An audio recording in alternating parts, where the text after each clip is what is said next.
PHP Basics Tutorial 3. So இதுக்கு முன்னாடி வரைக்கும் நம்ம என்ன பார்த்தோம், ஒரு HTML பேஜ் எப்படி க்ரியேட் பண்ணலான்னு பார்த்தோம். இப்போ வந்து ஒரு PHP பேஜ் க்ரியேட் பண்ண போகிறோம். ஸோ ஒரு HTML பேஜ் க்ரியேட் பண்ணி அது PHP கூட இம்ப்ளிமெண்ட் பண்ணி எப்படி ஒரு வெப் டிசைன் க்ரியேட் பண்ணுறது எப்படி ஈஸியாக பண்ணலாம் அப்படின்றத பற்றி பார்க்க போகிறோம். ஸோ ஏற்கனவே சொன்ன மாதிரி ஒரு சாம்பிள் பேஜ் க்ரியேட் பண்ணியிருக்கேன். அதுக்கு முன்னாடி என்னோடய ரெக்குயர்மெண்ட் சொல்லிடுறேன். ஸோ நம்ம இப்போ வந்து ஒரு வெப் பேஜ் க்ரியேட் பண்ண போகிறோம் கம்பெனிக்காக. அந்த கம்பெனிக்கு வந்து 5 பேஜஸ் தேவைப்படுது. Home page, team, about the company, projects, contacts. இதுதான் வந்து 5 பேஜஸ் தேவைப்படுது. ஸோ ஒரு ஜென்ரல் ஃப்ரேம் ஒர்க் போட்டோம்னா லெஃப்ட் ஹேண்ட் சைடில் லோகோ ப்ளஸ் கம்பெனி நேம். இது வந்து என்னுடைய ஜென்ரல் நார்மல் ஐடியா. நீங்கள் உங்கள் ஐடியா எப்படி வேணால் வச்சுக்கலாம். லோகோ, கம்பெனி நேம் இருக்கும். அதுக்கப்புறம் அதுக்கு கீழே 5 மெனூஸ் இருக்கும். மெனூஸ் வந்து home page, team, about the company, projects, கான்டாக்டர்ஸ் menus இருக்கும். அதுக்கப்புறம் கண்டென்ட் இருக்கும். அதுக்கு கீழே ஃபூட்டர் இருக்கும். சரிங்களா? இதுதான் வந்து ஜென்ரல் ஸ்ட்ரக்சர். ஸோ அந்த ஜென்ரல் ஸ்ட்ரக்சரை வச்சு நான் ஏற்கனவே கோட் பண்ணிட்டேன். அதே போல் டெம்ப்ளேட்டு கொடுத்து நான் அந்த டிசைனையும் ரெடி பண்ணி வச்சுருக்கேன். ஸோ இதுதான் அதனுடைய டிசைன். ஸோ இது வந்து ஹோம் பேஜோட டிசைன், இண்டெக்ஸ் பேஜோட டிசைன். பாருங்கள், index.php இருக்குது. இண்டெக்ஸ் பேஜோட டிசைன். இப்போ ஹோமை கிளிக் பண்ணால் ஹோமில் இருக்கும். டீம் கிளிக் பண்ணால் இப்போ இதை வந்து 5 பேஜ் க்ரியேட் பண்ணியிருக்கேன். team.php, aboutus.php அப்படின்னு சொல்லிட்டு ஒரு 5 பேஜ் க்ரியேட் பண்ணியிருக்கேன். அந்த 5 பேஜுக்கு லிங்க்கும் கொடுத்துருக்கேன். ஸோ காமிச்சிடுறேன். ஸோ அபவுட் த கம்பெனி இருக்குது, கான்டாக்டர்ஸ் இருக்குது, அப்புறம் இண்டெக்ஸ் இருக்குது, ப்ராடக்ட்ஸ் இருக்குது, டீம் இருக்குது. ஸோ 5 பேஜ் க்ரியேட் பண்ணிவிட்டேன். அவங்களுக்கு வேண்டியது 5 பேஜ் க்ரியேட் பண்ணிவிட்டேன். அந்த 5 பேஜையும் ஒரு மெனுவாக க்ரியேட் பண்ணி செட் பண்ணிட்டேன். ரைட். ஸோ இப்போ இதை அப்படியே காப்பி பண்ணி டீமில் பேஸ்ட் பண்ணிக்கிறேன். பேஸ்ட் பண்ணிவிட்டு இதை டீம் பேஜுன்னு மாற்றிடுறேன். ரைட். ஸோ இப்போ பார்த்தோம்னா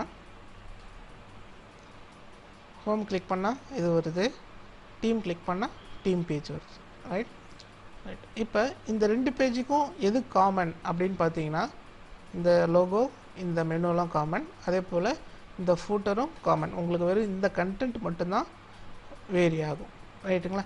ஸோ இப்போ நான் ஏதாவது ஒரு பேஜில் இதை மாத்திரன்னு வச்சுக்கோங்க. உதாரணத்துக்கு இப்போ இந்த டிசைன் டெவலப் பை ஐசி தேவையில்ல அப்படின்னு நினச்சேன்னா இப்போ நான் இதை வந்து டெலீட் பண்ணிவிடுவேன். இதில் team.phpயில் இதை டெலீட் பண்ணுறேன். இப்போ அது team.phpயில் மட்டும் காணாமல் போயிருக்கும். ஆனால் இப்போ பார்த்திங்கன்னா ஹோம் பேஜ்லேயும் ஹோம் பேஜில் இது அப்படியே தான் இருக்கும். ஸோ இப்போ நான் அதுமாதிரி 5 பேஜ்னா 5 பேஜுக்கும் ஒரு வாட்டியும் இதை வந்து டெலீட் பண்ணணும். இப்போ PHP யூஸ் பண்ணி காமனாக இருக்கிற பேஜ் எலிமெண்ட்ஸ் எல்லாம் ஒரு சர்டன் ஃபைலில் போட்டு அந்த ஃபைலிருந்து இன்க்ளூட் பண்ணிக்க போகிறோம். ரைட். ஸோ ஃபஸ்ட்டு நம்ம PHPயில் தெரிஞ்சுக்க வேண்டியது இன்க்ளூட். இதனுடைய சின்டாக்ஸ் பார்த்திங்கன்னா இன்க்ளூட். இது கீழே வந்து என்ன ஃபைலோ அந்த ஃபைல் நேம் கொடுத்துடணும். start.php அந்த ஃபைல் நேம் கொடுத்துட்டு செமிகோலன் வச்சு க்ளோஸ் பண்ணிட்டீங்கன்னா முடிஞ்சு அது ஆட்டோமேட்டிக்காக அந்த ஃபைலை எடுத்துக்கும். ரைட்.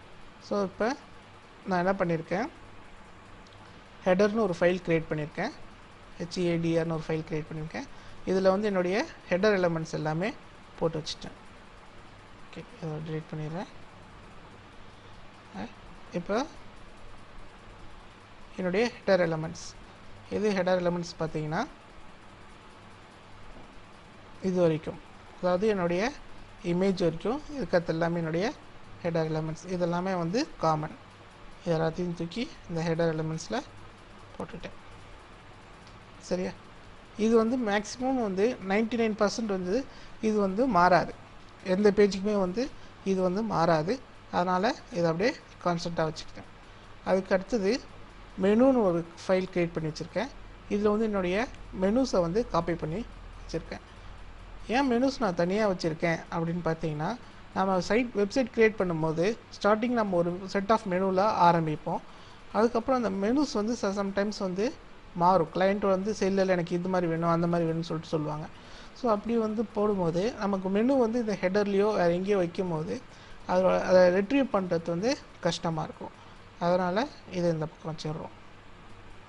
அதுக்கடுத்தது ஃபூட்டர் பார்த்திங்கன்னா ஃபூட்டர் வந்து இந்த பாடியோட சேர்த்து HTML கவரப்போட சேர்த்து கட் பண்ணிவிட்டு ஃபூட்டரில் போட்டுக்கிறோம். ஸோ இதுவும் வந்து காமன் எல்லாத்துக்கும். இப்போ எப்படி அதை PHPயில் இன்க்ளூட் பண்ண போகிறோம் அப்படின்னு பார்த்தீங்கன்னா, PHP இது வந்து நார்மல் டேகு, இன்க்ளூட் ஹெடர், மேலே ஹெடர் டாட் PHP. சரி, அதுக்கு அடுத்தது கீழே வந்து மெனு வரணும்.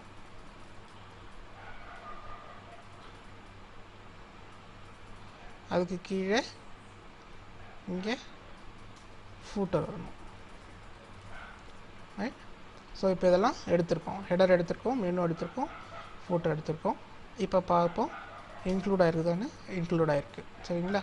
இப்போ இன்கேஸ் நம்ம அந்த ஃபைல் இங்கே போடல அப்படின்னா, உதாரணத்துக்கு ஃபைல் நேம் சும்மா அது இல்லாத ஒரு ஃபைல் நேம் கொடுத்துருக்கேன். பார்த்தீங்கன்னா உங்களுக்கு எல்லாமே டோட்டல் கொலாப்ஸ் ஆகிடுச்சு. சரிங்களா. அதனால் இப்போ ஹெடர் கொடுத்ததுனால இந்த இடத்துல ஆட்டோமேட்டிக்காக இந்த பேஜ் வந்து செட் ஆகிருக்கு. இப்போ டீம் கிளிக் பண்ணிங்கன்னா டீம் பேஜுக்கு போகும். ஆனால் இப்போ டீம் பேஜில் இந்த டேட்டாஸ் எல்லாமே இருக்குது. அதனால் இப்போ என்ன பண்ணலாம், இந்த டேட்டாஸ் எல்லாம் நம்ம டெலீட் பண்ணிடலாம். மொத்த டேட்டாஸையும் டெலீட் பண்ணிடலாம். டெலீட் பண்ணிவிட்டு இதை அப்படியே காப்பி பண்ணி இங்கே பேஸ்ட் பண்ணிக்கலாம். பண்ணிவிட்டு இதை டீம் பேஜ்னு போட்டுக்கலாம். ரைட். ஸோ இப்போ ரெஃப்ரெஷ் பண்ணி பார்ப்போம், இது எல்லாமே இருக்கும். ரைட். இப்போ இந்த டிசைன் அண்ட் டெவலப்ட் எனக்கு தேவையில்லை அப்படின்னு கிளைண்ட் சொல்கிறாங்க அப்படின்னா, இந்த டிசைன் அண்ட் டெவலப்டை இந்த ஒரு இடத்துல நாம் எடுத்து விட்டாலே போதும். இந்த இண்டெக்ஸில் எல்லா இடத்துலையுமே வந்து ஆட்டோமேட்டிக்காக இந்த டிசைன் அண்ட் டெவலப் காணாமல் போயிடும். ஸோ இது வந்து ஒன் டைம் ஆக்ஷன், ஒரு டைம் வந்து ஆக்ஷன் பண்ணிங்கனாலே போதும், ஆட்டோமேட்டிக்காக இது எடுத்துக்கும். டீம் பேஜ் இது, ஹோம் பேஜ் இது. இப்போ அதே போல் அபவுட்டஸ்க்கும் ப்ராடக்ட்ஸுக்கும் பண்ணிவிடுவோம். தேவையில்லாத இதெல்லாம் டெலிட் பண்ணிடுறேன். ஓகே. அடுத்தது அபவுட்டஸ் பண்ணுறோம். இது வந்து அபவுட்டஸ் பேஜ். அதுக்கடுத்தது ப்ராடக்ட்ஸ் பேஜ். ஏற்கனவே நான் ரெடி பண்ணி வச்சுருக்கேன். ஸோ இங்கே ப்ராடக்ட்ஸ் இருக்குது. சரிங்களா. ஸோ இப்போ கிளிக் பண்ணோம்னா டீம் இருக்குது, அபவுட்டஸ் இருக்குது, ப்ராடக்ட்ஸ் இருக்குது. இப்போ அதுக்கடுத்தது கான்டாக்டஸ் பேஜ் பார்க்கணும்.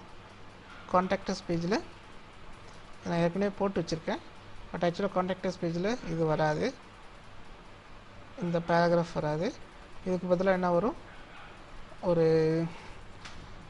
Input type equal to text வரும், இன்புட் ஒரு ஃபார்ம் வரும்.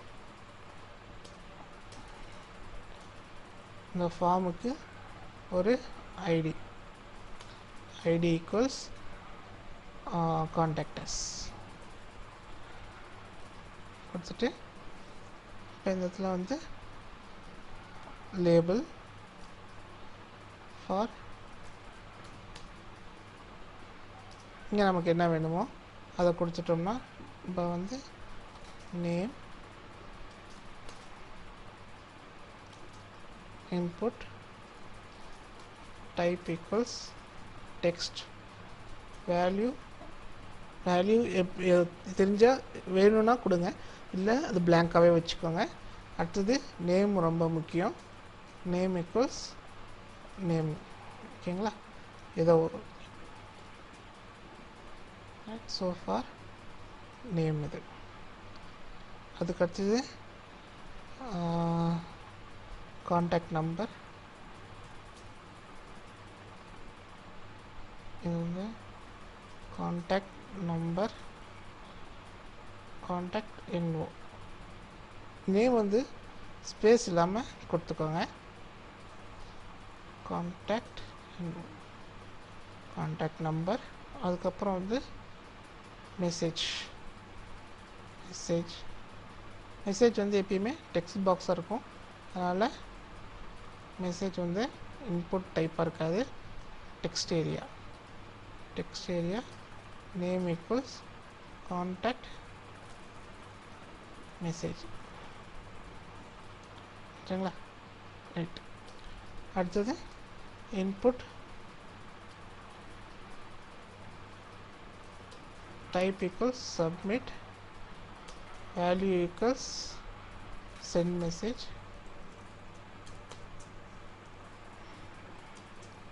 அப்புறம் name equals submit. இது ஒன்றும் அவ்வளோ இது இல்லை, ரைட். ஸோ இது id equals contactors. பார்த்தீங்கன்னா contactors பண்ணிங்கன்னா இந்த மாதிரி வந்துடும். ஓகே, அடுத்தது இதை வந்து சரி பண்ணணும். ஸோ அதனால் என்ன பண்ணுறோம், இது எல்லாத்தையும் ஒரு பேராகிராஃபாக போட்டுக்கிறோம். கான்டாக்டர்ஸ் மிச்சம் எல்லாத்தையும் க்ளோஸ் பண்ணிடுறேன், ரைட். ஸோ இப்போ இதை வந்து டிசைன் பண்ணுவோம். டிசைன் பண்ணிவிட்டு வரேன்.